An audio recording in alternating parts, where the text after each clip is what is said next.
Guys, welcome to Tech Motivator. This is Anand Trivedi. So, you now know about Anaconda. Enough to know that we can get started, right?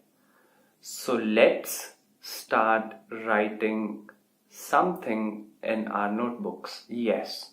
So, the tool that we will be using for most of the time is Jupyter Notebook. Yes, the same tool that you saw in the Anaconda Navigator. The Jupyter Notebook. They are very easy and they will not make you feel you're writing some kind of script. They will make you feel you're writing some kind of article, right? A lot of fancy headings, right? And code execution is cell by cell. So small code, lot of explanations. This is the aim of these notebooks. So guys, that is why they are notebooks. So let's have a look at them.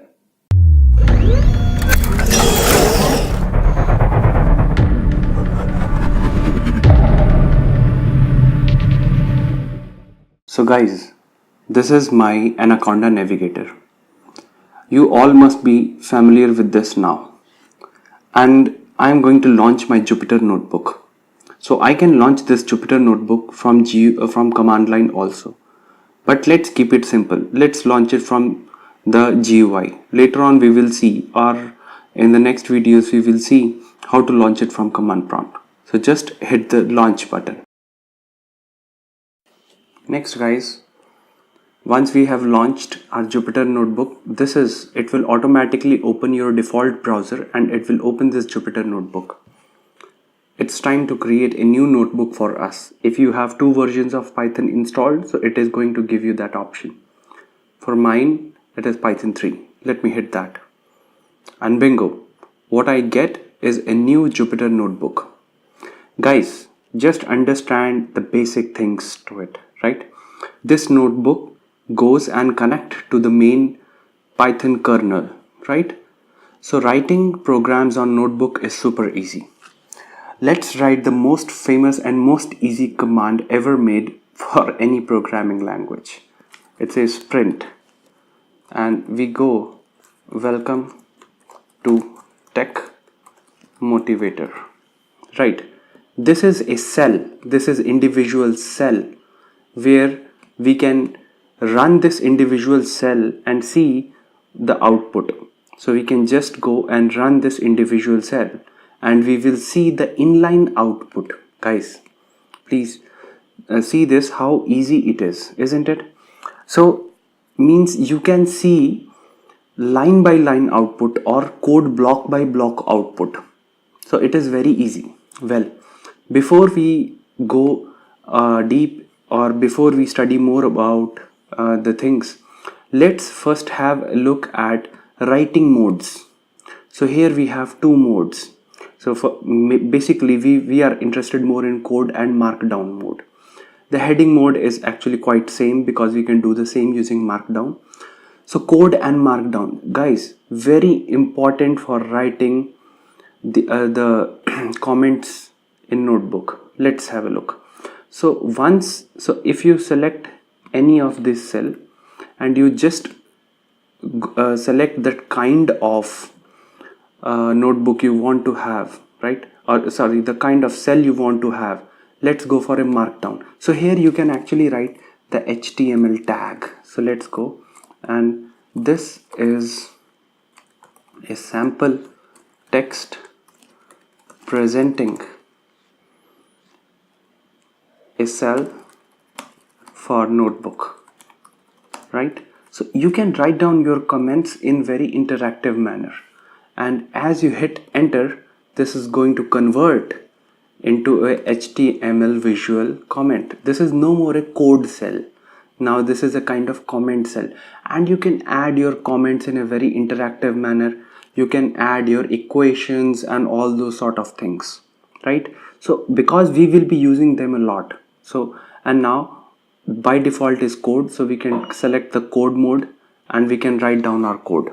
So again we can go for print and welcome to Tech Motivator, and guys, just hit this run and that's it, it's done. Without hints, it's never easy to figure out what will be next. So if you just type anything and you are not able to figure it out, you can just press your tab.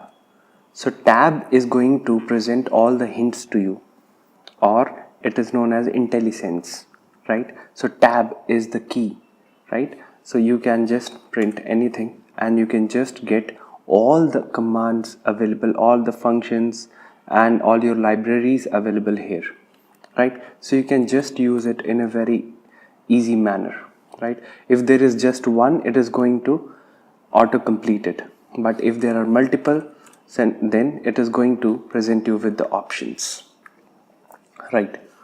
You can always go ahead and play with the options. These options, for an example, if you want to insert a cell below or above, you can just use this. If you want to manipulate the cells, you can just use them, right? It's quite easy. There is no rocket science into this thing, guys. Well, the next thing that I want to tell you about is how to get the documentation, right? Now, for any ready-made function or method that you are going to use in Python has a string attached to it, and it is known as docstring. So let's have a look what docstring looks like. So for an example, if you just go here and you press one question mark and you just hit the enter, so just have a look, it is going to present you, it returns the number of items in a container, right? Similarly, you can also have a double question mark to get more output from it. Now here it presents you just with one output, right? Moreover, you can use the help function also for any of the available objects, and you are going to get the documentation attached to it. However, with the help, the documentation is somewhat in a more detailed manner. So guys, this introduction is just very precise about Python notebooks. Just go ahead and save this Python notebook with whatever the name you want to save.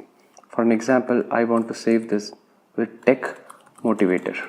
Okay, so I'll just rename it, and it is renamed as Tech Motivator. So these are actually the document. So you see the beauty of these Jupyter notebooks. You can write down the documents as well as the code in just one window. Moreover, you don't need, actually, if you do not have Python installed in your local system, you can run these Jupyter notebooks on any remote machines. So guys, if you want to read more in detail about these Jupyter notebooks, I'm putting the links in description box. But this introduction is just more than enough to get started with our sample programs, so that we can understand what our algorithms are doing and how we are going to understand the documentations. Along with the course, I will also share these Jupyter notebooks with you so that you can also run them along with it. I'll teach you how to run them in your own system.